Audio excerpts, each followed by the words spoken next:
Good morning, Advanced Algebra 2! Alright, so today, guys, I'm not going to lie, it's a difficult day. We're going to talk about adding and subtracting rational functions.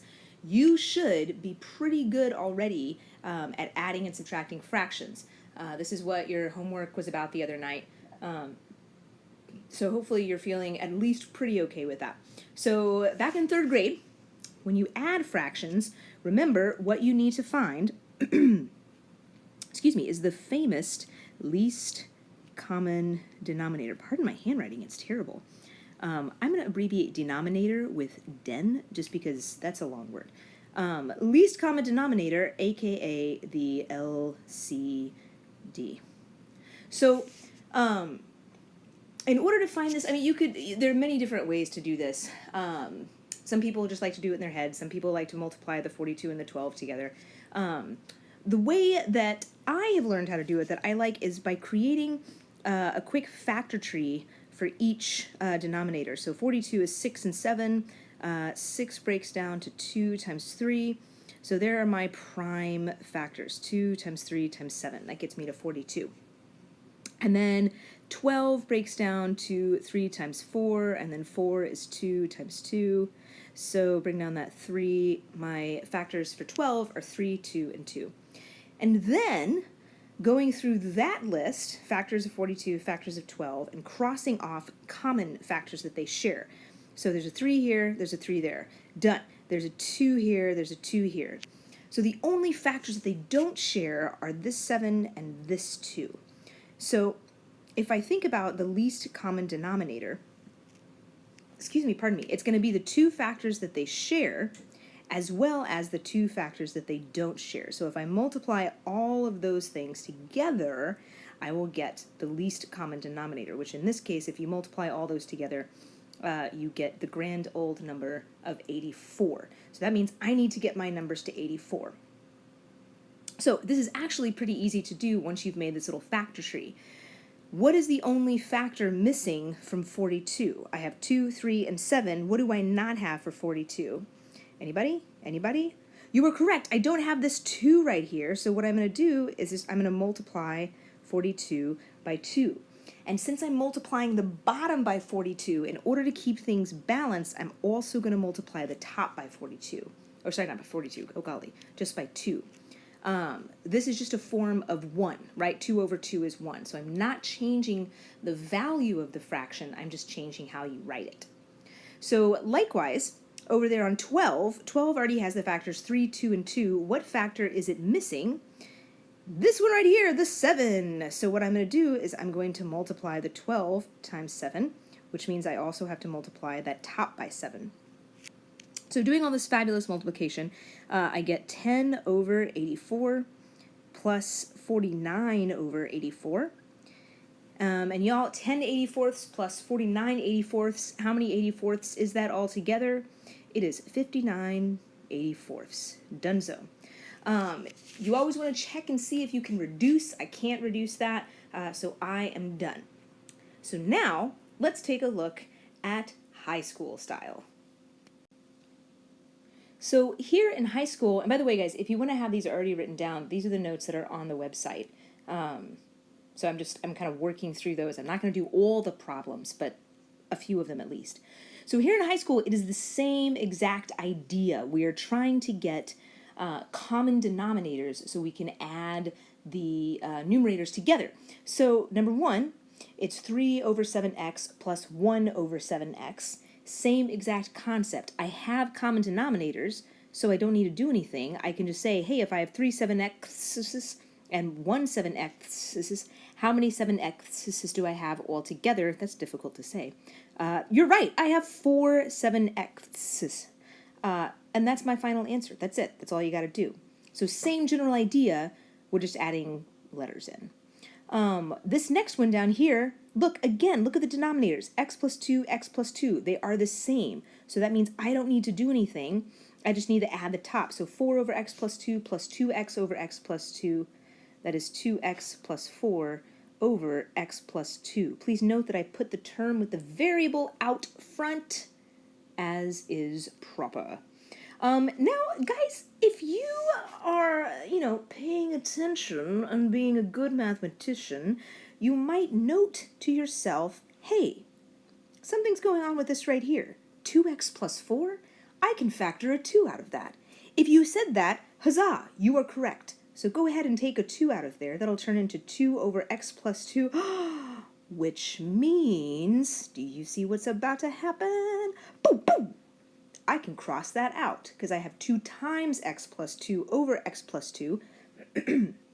So all I'm left with, y'all, is plain old 2. So that is why I want to remind you of the importance of reducing. Don't forget to reduce. Even more exclamation points and underlining. Good. Let's look at the next problem where we actually have to find a common denominator when we have variables in the denominator. Okay, so here we go.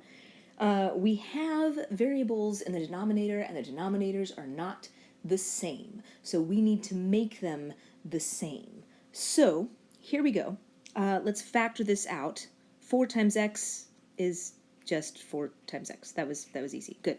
5 times x squared, that's going to be 5 times x times x. So that's that one there. So our least common denominator, oh wait, I didn't cancel. What do they share? What do they have in common? You're right, an x. So I can cross out an x there, cross out an x there. So they have that in common. So that means my least common denominator has to have the following factors. I've got 4, I've got 5, I've got an x, and then I've got another x that is shared. So this one is common. It is a shared factor between the two of them. So that means I need to make all of them together have this least common denominator, which when you multiply it all out is 20x squared.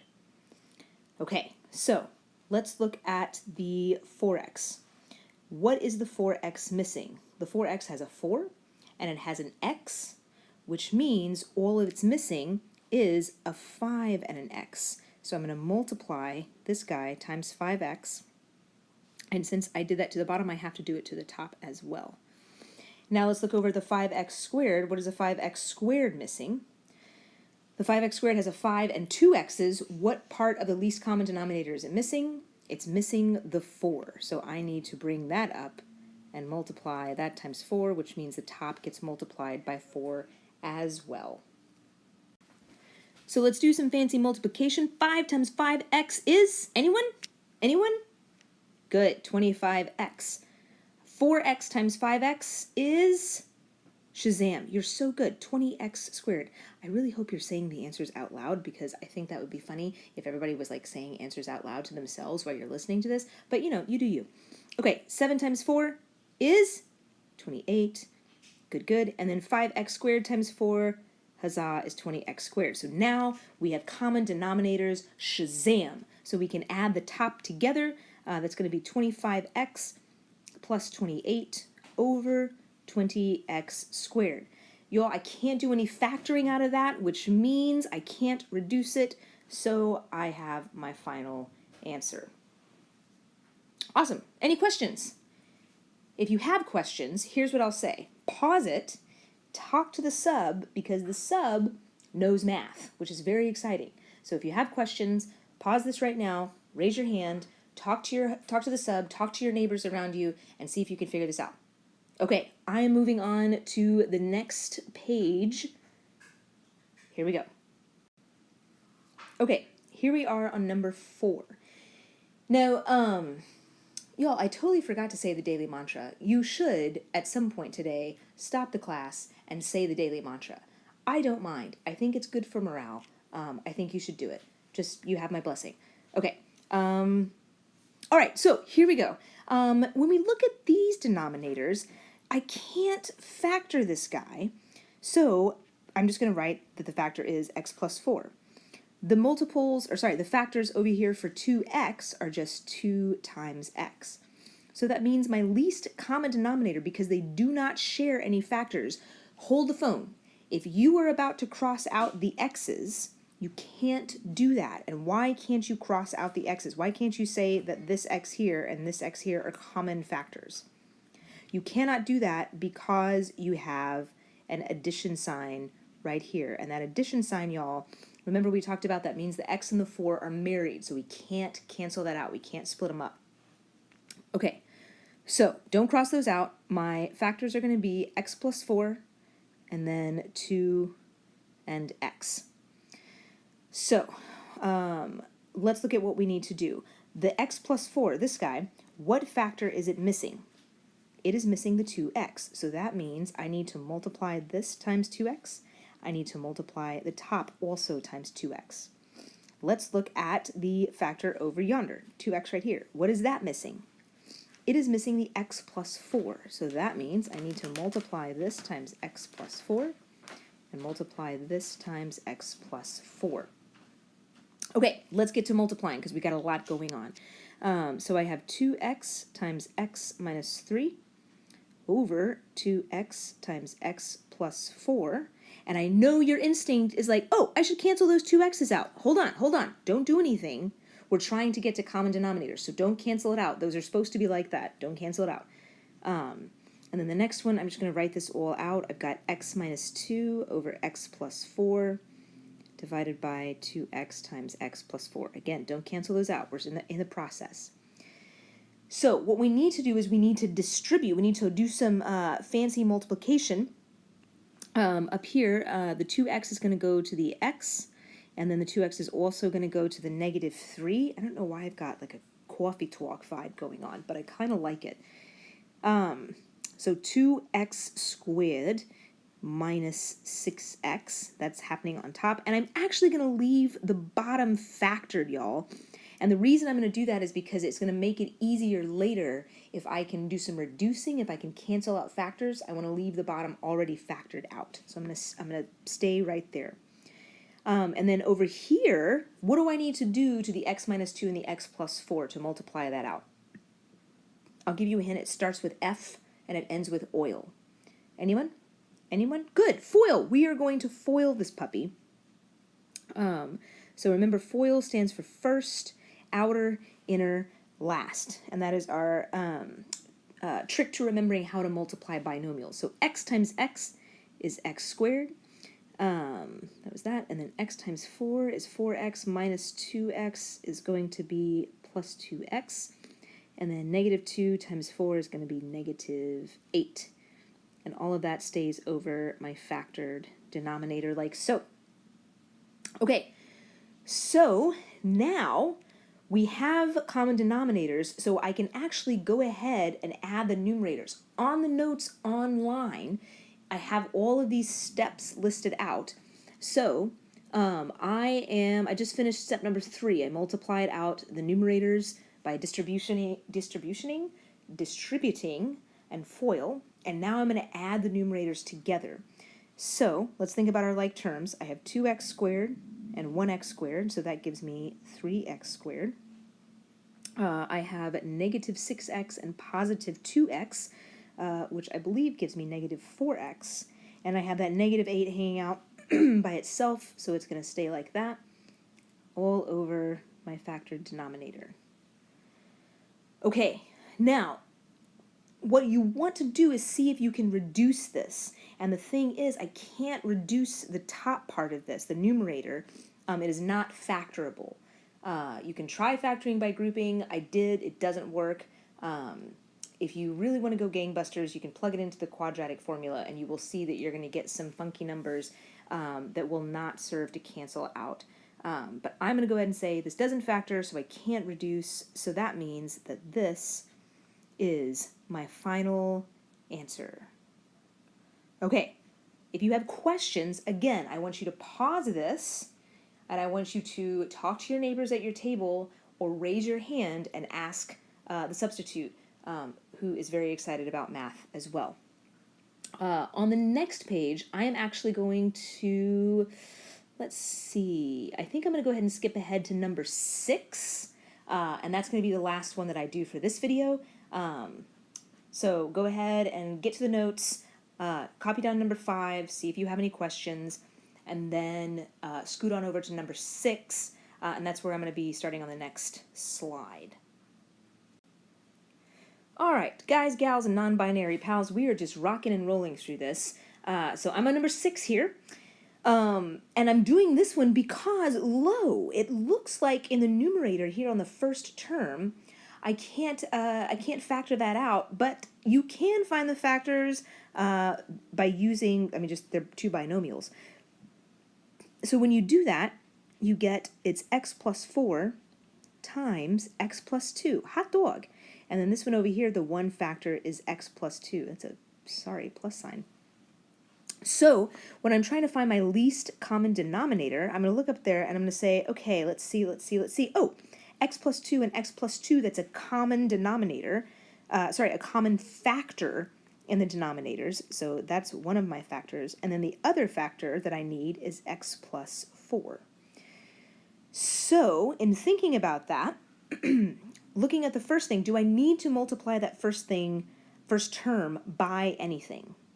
And the answer is no, because it already has the common factor and it has the extra factor, so I don't need to do anything with that. It is done, right?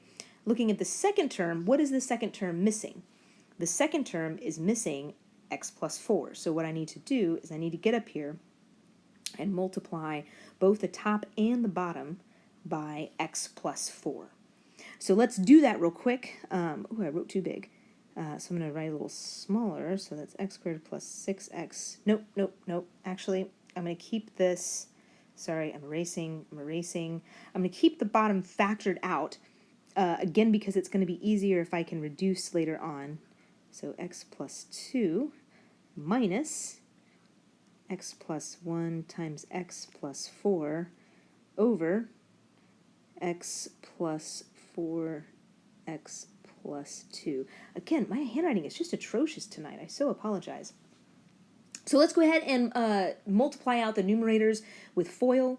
So that first term is going to stay exactly as it is. And then the second term, I'm going to go ahead and FOIL that out. So I get x squared plus 5x plus 4 when I multiply all of these things out right here. And all of that is still over my common denominator. So now, since we are subtracting, that is a subtraction sign right there. I don't know if you knew that. What I'm going to do is I'm actually just going to distribute that through the numerator.